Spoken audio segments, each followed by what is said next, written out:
The Starship Endeavour had been traveling through space for 7 months. Commander Jake Morrison stood near the large window of the observation deck, watching as the ship moved closer to the alien world called Velanther Prime. 2 suns hung in the sky above the planet, casting golden and silver light across crystal towers that rose from the surface like frozen flames. Jake was 34 years old, with tired eyes and a calm face that hid his nervous thoughts. This was humanity's first real diplomatic mission to the Velum Empire, and everything depended on what happened in the next few days. The Velun were one of the oldest civilizations in the galaxy. They had been building cities and traveling between stars when humans were still living in caves and painting on walls. Lieutenant Commander Maria Santos walked up beside him. She was the cultural expert for the mission, a woman with dark hair and sharp eyes who had spent years studying every piece of information humanity had gathered about the Velan. "Remember the rules," she said in a quiet voice. "Don't look directly into the Emperor's eyes. Bow exactly halfway down. And most important of all, don't give them anything. Gift-giving in their culture is extremely complicated. If you get it wrong, we could cause a war." Jake nodded, but his hand moved to the small velvet bag in his jacket pocket. Inside was a music box that had belonged to his grandmother. He had not brought it as a gift. It was just a piece of home, something to remind him of Earth when he felt lost among the stars. "I understand," he said. "No gifts." The shuttle carrying the human delegation left the Endeavour and began to descend through the clouds of Velanther. The clouds were not white like on Earth. They glowed with soft colors, purple and blue and pink, like someone had painted the sky with light. As the shuttle broke through the clouds, Jake saw the Imperial Palace for the first time. It was enormous. The palace was made entirely of living crystal that grew from the ground like a mountain made of glass. Wind passed through openings in the structure, and the crystal sang with musical tones that filled the air. It was beautiful in a way that made Jake feel very small and very young. Thousands of Velum had gathered on the landing platform to watch the humans arrive. They were tall beings, most of them standing nearly 7 feet high. Their skin was the color of silver moonlight, smooth and perfect. Their eyes were large and violet, and they watched the human shuttle with expressions that showed no warmth. Jake stepped off the shuttle first, followed by Maria and the rest of the diplomatic team. The air of Velanther smelled like nothing he had ever experienced, clean and sharp with a hint of something sweet. The gravity was slightly lighter than Earth, and he felt like he might float away if he wasn't careful. A group of Velan officials approached, their robes flowing like liquid metal around their bodies.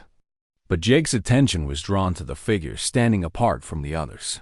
Princess Lara. She was the 3rd daughter of Emperor Kethforan, and according to their intelligence reports, she had been assigned to guide the humans during their visit.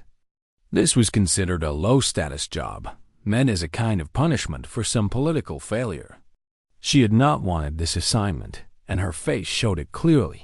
She was beautiful in the way that a knife is beautiful. Her features looked like they had been carved from stone by an artist who never made mistakes. Her silver hair fell past her shoulders like a waterfall of starlight. When her violet eyes swept across the human delegation, Jake felt the weight of thousands of years of judgment in that single look. She saw them as children, as animals who had somehow learned to walk and talk and build ships, as primitives who had stumbled into a universe far too old and complex for them to understand. "Welcome to Velanther," she said. Her voice had strange harmonics in it, like she was speaking with 2 voices at once. "I am Princess Solara. I will be your guide during your stay in the Empire." Jake stepped forward and bowed exactly as Maria had taught him. "Thank you, Princess. I am Commander Jake Morrison, leader of the human delegation. We are honored to be here." Honored. She repeated the word like she was testing it and found it amusing. "Yes, I imagine you would be." Your species has only been traveling between stars for 200 years. We have been doing so for 10,000. There was no cruelty in her voice, just simple fact. She was not trying to insult them. She was simply speaking the truth as she understood it. We are young, Jake admitted, but we are eager to learn. Something flickered in her eyes so quickly that Jake almost missed it. Curiosity, perhaps. Or maybe just surprise that he had not become defensive. "Follow me," she said, turning away. "The Emperor has granted you an audience tomorrow. Tonight, you will rest and prepare. I suggest you use the time wisely. Many species have come before the Emperor seeking alliance or favor. Most have left disappointed."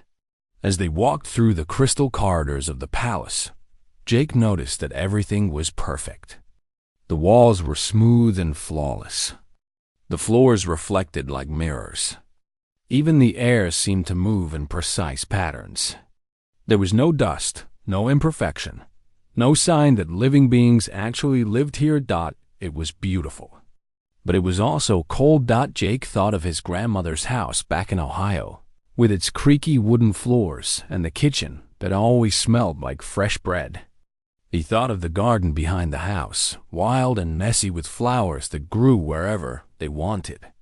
He thought of the old music box that sat on her bedside table, playing its slightly out-of-tune melody every night before sleep.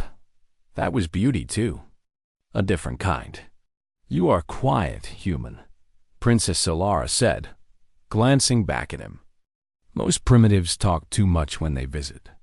They try to impress us with their accomplishments. You do not. Would it matter if I did?" Jake asked. For the first time, something that might have been a smile touched her lips. "No, it would not. But at least you understand that." She led them to their quarters, rooms of crystal and light that were more like art museums than living spaces. As the door closed behind her, Jake heard Maria let out a long breath. "That could have gone worse," she said. Jake nodded, his hand once again touching the velvet bag in his pocket. Through the fabric, he could feel the familiar shape of his grandmother's music box. He had a strange feeling that before this mission was over, everything was going to change. The days on Valentir moved slowly for Jake Morrison. Each morning, Princess Solara arrived to guide the human delegation through another part of the Velen Empire. And each day brought new wonders that made humanity seem smaller and smaller. On the second day, she took them to the Hall of Ships. Velen vessels hung in the air without any visible support. Their hulls made of materials that changed color as you looked at them. One ship, she explained, could cross the entire galaxy in less than a day. Humanity's fastest ships took months to travel between neighboring star systems. "Your vessels burn fuel," she said, watching their faces as they stared at the floating ships. "Ours bend the fabric of space itself. It is like comparing a child's wooden toy to the real thing." On the third day, she showed them the Gardens of Memory. Here, the Velens stored the consciousness of their greatest thinkers in crystal containers. The dead could speak, answer questions, share knowledge gathered over lifetimes that stretched for thousands of years.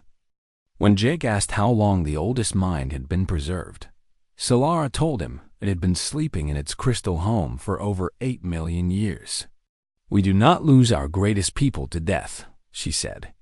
"We keep them forever." Jake thought about his grandmother, gone now for 5 years. He thought about how much he would give to hear her voice again, to ask her for advice, to simply sit beside her and listen to her stories. But there was something about these preserved minds that felt wrong to him. They were not really alive. They were echoes, recordings, memories frozen in crystal. It was not the same as truly living. The Velen watched the humans with eyes that never showed emotion. They answered questions politely, but without warmth. Everything they did was perfect, precise, exactly as it should be. There was no laughter in their halls. There was no music that served no purpose. There was no art that existed simply because someone wanted to create something beautiful. Jake began to notice things about Princess Solara that he did not think she wanted him to see. During diplomatic dinners, when human crew members from the Endeavor played music on their instruments, she would stop eating and turn her head slightly toward the sound. Her violet eyes would grow distant, as if she was traveling somewhere far away inside her own mind. When the humans laughed at jokes that only they understood, she would watch them with an expression that was not quite confusion and not quite interest. It was something deeper, something that looked almost like hunger. On the fourth evening, during a formal presentation about Velen technology, Jake saw her looking at a hologram of Earth's history. The image showed the Great Pyramids of Egypt, the Sistine Chapel ceiling, the Taj Mahal, the Sydney Opera House, buildings that humans had created not because they needed them, but because they wanted to make something beautiful. "These structures are inefficient," she said when she noticed him watching her. "They serve no practical purpose. Why did your people waste resources building them?" It was the same question she had asked about many things. The same dismissive tone. But Jake had learned to hear what was underneath her words. "They serve the most important purpose there is," he said. "They make us feel something." Her eyes narrowed. Feeling is weakness. The Velen learned this lesson long ago. We evolved beyond such limitations. Did you? Or did you just forget what it felt like? The words came out before Jake could stop them. For a moment, he thought he had made a terrible mistake. The princess's face went very still, and the other Velen in the room turned to look at them. Maria Santos was staring at him with wide, frightened eyes, but Solara did not call for guards. She did not end the tour or report his rudeness to the Emperor. Instead, she simply looked at him for a long, quiet moment. "You are strange, human," she said finally. "Your people live barely 100 years. You have no preserved minds, no way to keep your knowledge safe. When you die, everything you are is lost forever. And yet you speak to me as if you have something that I lack." "Maybe I do," Jake said. "Or maybe we both have something the other needs. Isn't that why we're here? To learn from each other?" She did not answer. She simply turned and continued to tour, her silver hair catching the light as she walked. That night, Jake could not sleep. His quarters were beautiful but cold, all crystal and perfect angles. There was no comfortable chair to sink into, no soft blanket to wrap around himself, no window that showed the stars. Just perfection everywhere he looked. He left his room and wandered through the palace corridors. The halls were empty at this hour, the crystal walls glowing with soft inner light. Eventually, he found his way to a garden, though it was unlike any garden he had known on Earth. The plants were made of crystal, like everything else on Valenter. They grew in perfect patterns, their leaves catching and reflecting light in ways that created patterns of color on the ground. But they made no sound. No insects buzzed among them. No birds sang from their branches. The wind passed through them in complete silence. Jake sat on a crystal bench and pulled the music box from his pocket. He held it in his hands, feeling the worn wood, the small scratches and dents from 200 years of use. It was old and imperfect, and would someday break beyond repair. And that, he realized, was what made it precious. "You are far from your quarters, human." He looked up. Princess Solara stood at the edge of the garden, her silver form almost invisible in the moonlight. She looked different somehow, smaller, less certain.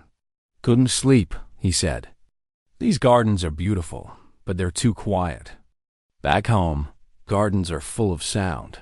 Sound." She stepped closer, her bare feet making no noise on the crystal path. "Your people are obsessed with sound." "Maybe." Jake turned the music box over in his hands.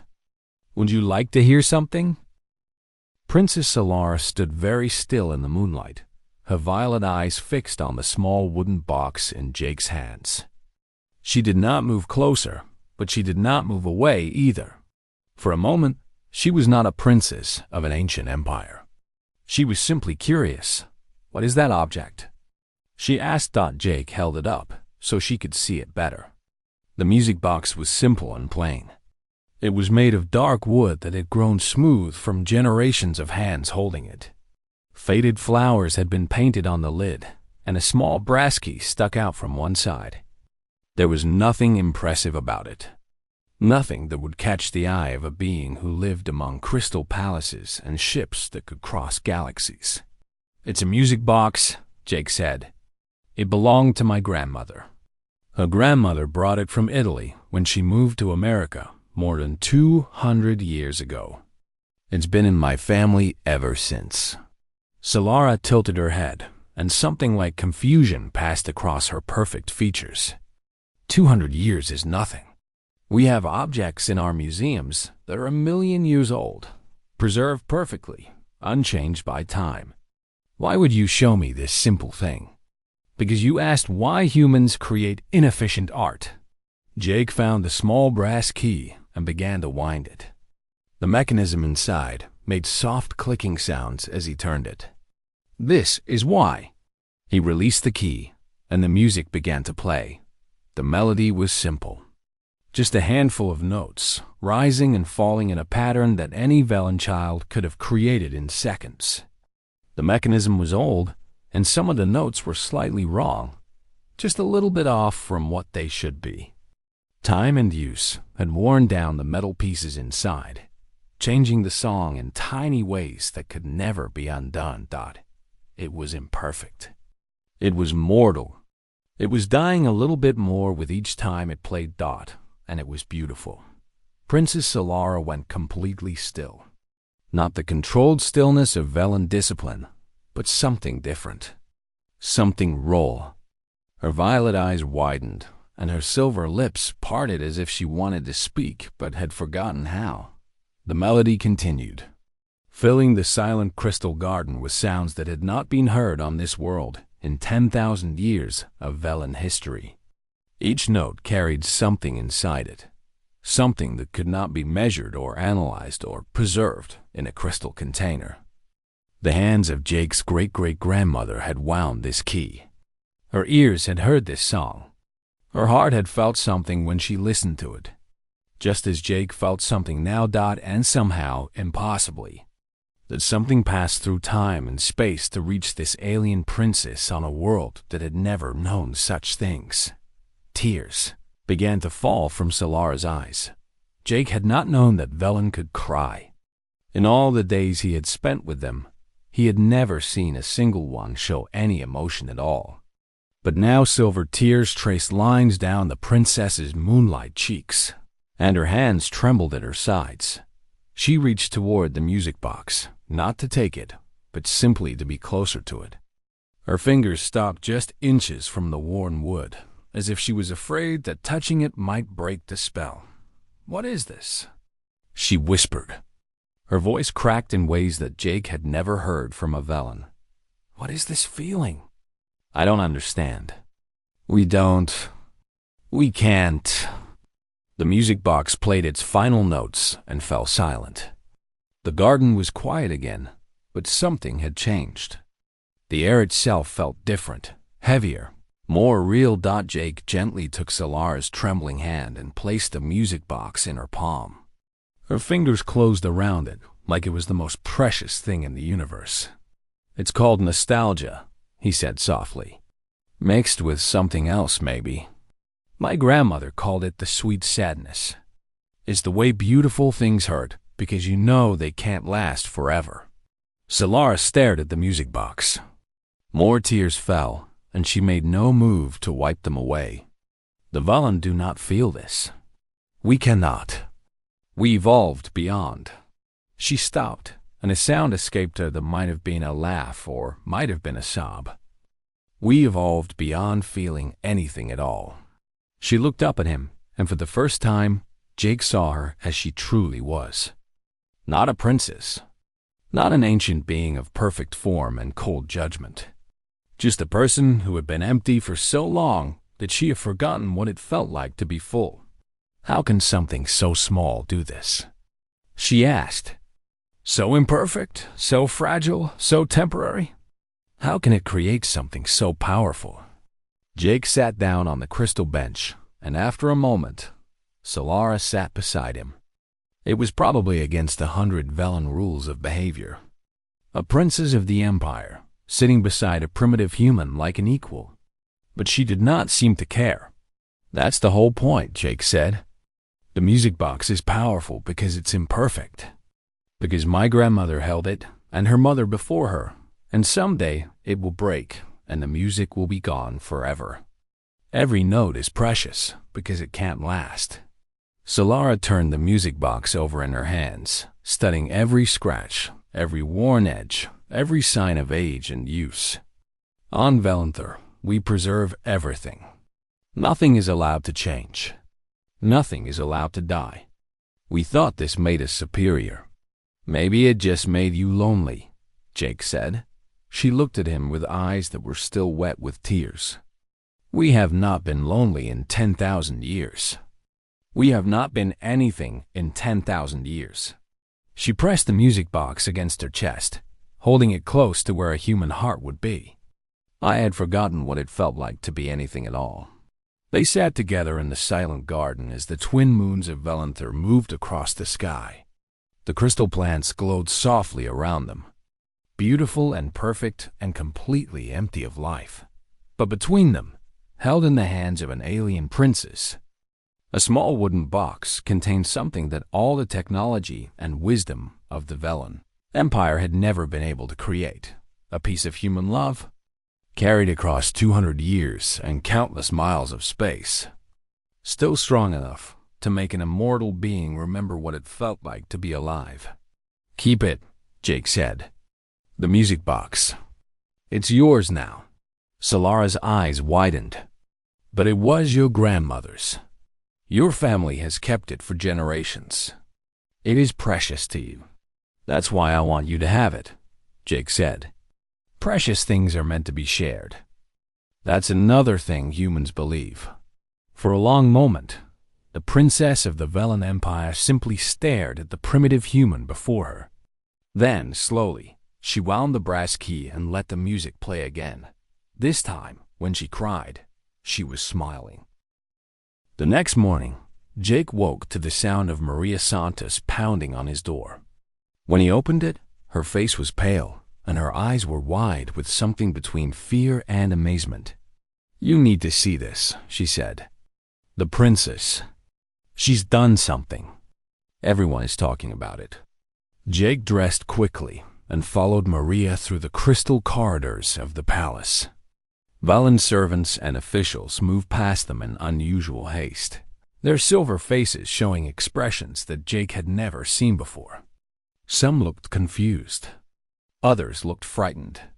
A few looked angry. Something had shaken their perfect world. When they reached the great hall where diplomatic sessions were held, Jake understood why. Princess Solara stood at the center of the room, facing the assembled nobles of the Velen Empire. She wore formal robes of flowing silver, and her posture was straight and proud. But around her neck, hanging from a simple chain for everyone to see, was the music box. Jake's music box. The primitive wooden object that his grandmother had treasured. The worthless human artifact that any Velen child could have created in moments. She was wearing it like a jewel, like a treasure, like the most precious thing in the universe. The hall had fallen completely silent. Thousands of Velen eyes stared at their princess, and Jake could feel their shock like a physical force. A princess of the Empire was displaying a human object against her skin. She was treating it as if it mattered. She was announcing to the entire court that something from the primitive young species was worth keeping close to her heart. Emperor Cathvoran sat on his throne of living crystal, his ancient face carved into lines of displeasure. He was old beyond anything Jake could imagine, having ruled the empire for over 4,000 years. In all that time, His daughter had never done anything to embarrass him until now. Daughter. His voice echoed through the hall like thunder, carrying harmonics that made Jake's bones vibrate. Explain this display. Solara did not look away from her father's eyes. This alone was remarkable. Jake had been told that no one met the Emperor's gaze directly, but she stood before him without fear, one hand resting on the music box at her chest. I cannot explain it, Father. Not in words that our people would understand. Her voice was different than it had been before, rawer, more real. I have felt something that I have not felt in 3,000 years of life. The humans have something that we lost long ago. Murmurs rippled through the assembled Velen. Jake saw Maria grip his arm, her fingers tight with worry. This was not part of any diplomatic plan. This was unknown territory. Felt something? The Emperor's eyes narrowed. The Velen do not feel, daughter. We evolved beyond such primitive weaknesses. Feeling leads to chaos. Feeling leads to destruction. We learned this lesson when your people were still climbing down from trees, human. He pointed one long silver finger at Jake, and suddenly every eye in the hall was upon him. Jake felt his heart beating hard in his chest, but he did not look away. This creature has corrupted you, the Emperor continued. Whatever trick or poison he has used, we will find it and remove it. You will be taken to the healers and cleansed of this infection. It is not an infection, Father. Solara's voice rose, filling the hall with harmonics that Jake had never heard before. It is a gift. The most precious gift any being has ever given me. She stepped forward, and what happened next made Jake's breath catch in his throat. Princess Solara, third daughter of Emperor Kethvaran, royalty of an empire that had ruled the stars for 10 millennia, knelt on the crystal floor before a human who would be dead in 60 years. The hall erupted. Velen voices clashed in discordant harmonies as shock and outrage filled the space. Some called for guards. Some demanded that the human be arrested. Some simply stared in disbelief at what they were witnessing. But Solara ignored them all. She looked up at Jake with eyes that were clear and certain. Teach us, she said. Teach us how to feel again. Jake stared down at her. This ancient being who had witnessed things he could never imagine, who had lived through ages of history that made his entire civilization look like a single heartbeat. And she was asking him for help. Your Highness, he said softly. I'm just a human. I don't know anything that you don't know. You know everything that we have forgotten. She touched the music box at her chest. You know how to love something that will someday die. You know how to find beauty in imperfection. You know how to feel pain and joy and sadness and hope, all at the same time, and call it living.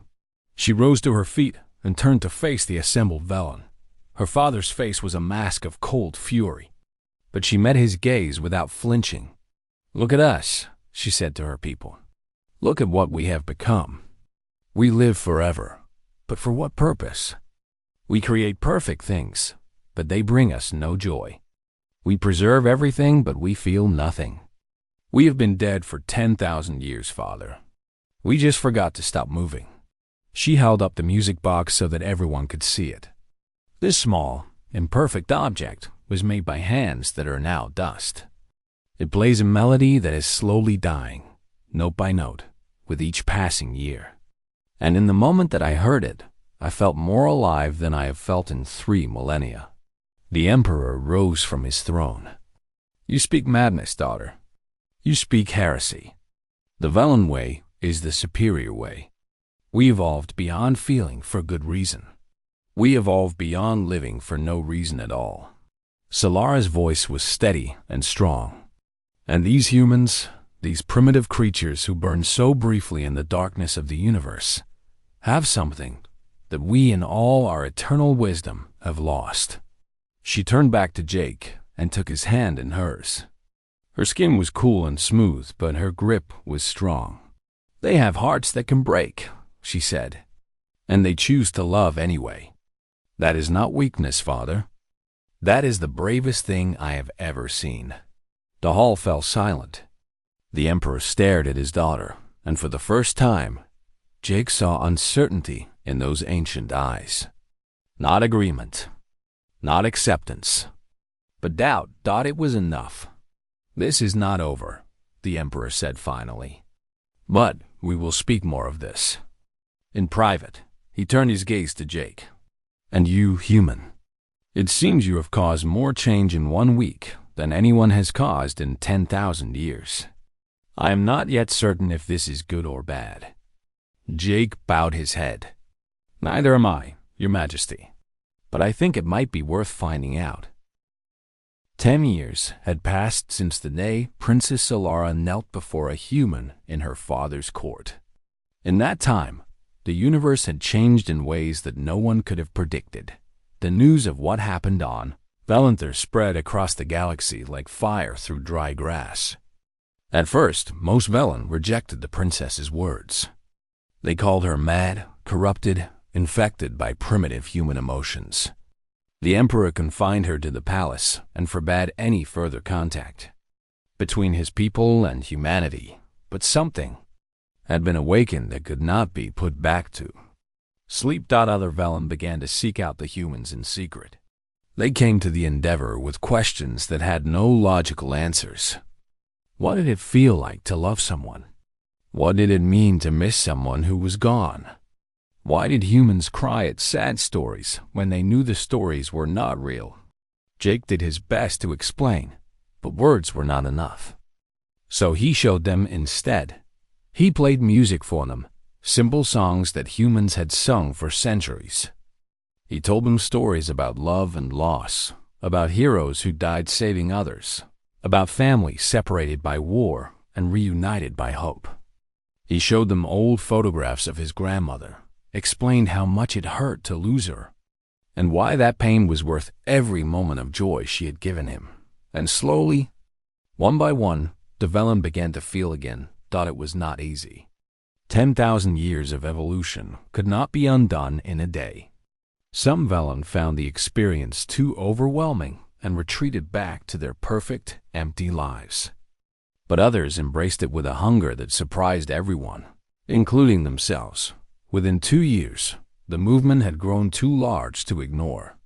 Velen across the empire were secretly gathering to experience human art, human music, human stories.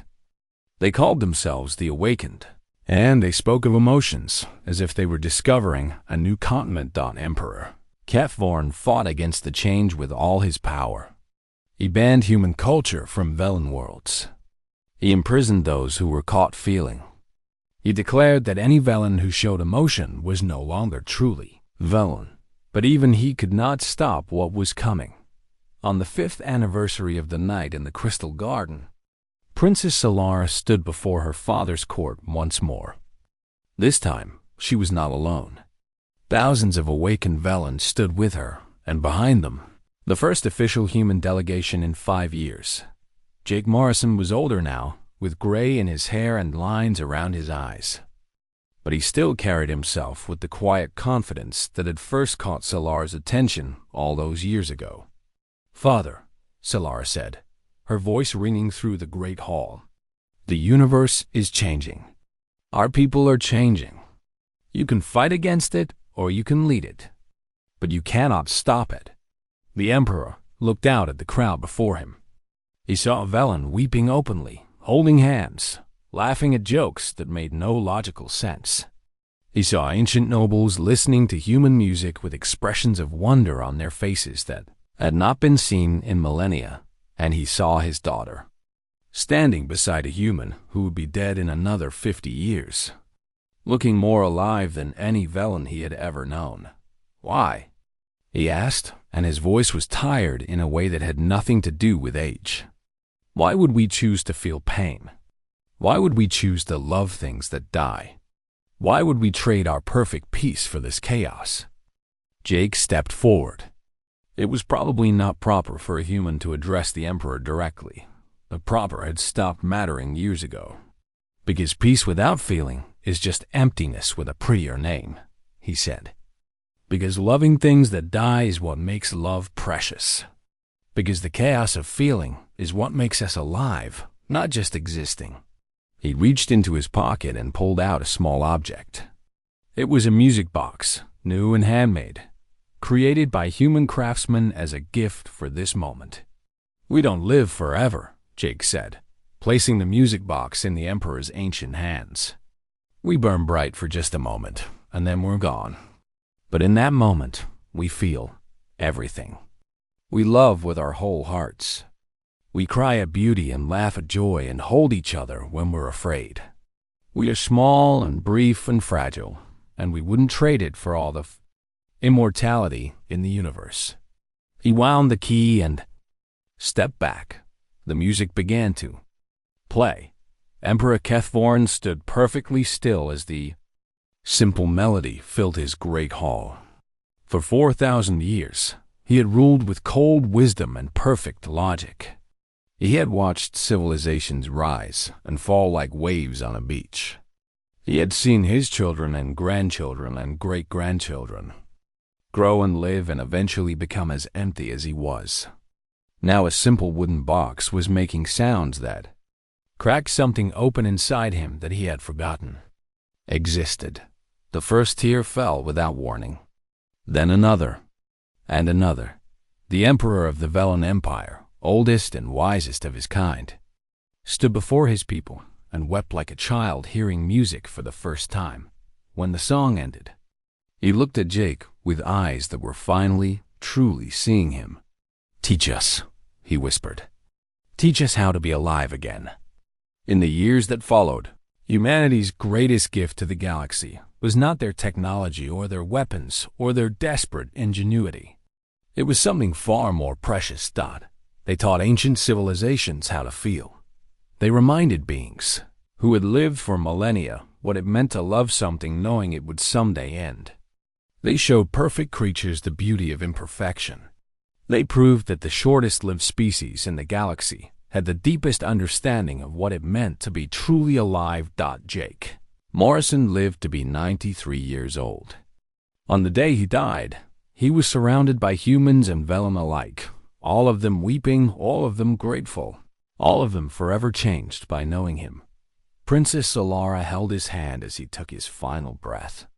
The music box that had started everything sat on the table beside his bed, worn and old, and still playing its slightly wrong melody. "Thank you," she whispered, "for teaching us that the briefest candle cast the warmest light." Jake smiled, and then he was gone. The Velen could have preserved his consciousness in crystal. They could have kept him forever, frozen and perfect and eternal. But that was not what Jake would have wanted. Instead, they let him go. They felt the pain of his loss. They cried and mourned and remembered and in doing so, they honored the greatest truth that humanity had ever given them, that nothing beautiful lasts forever.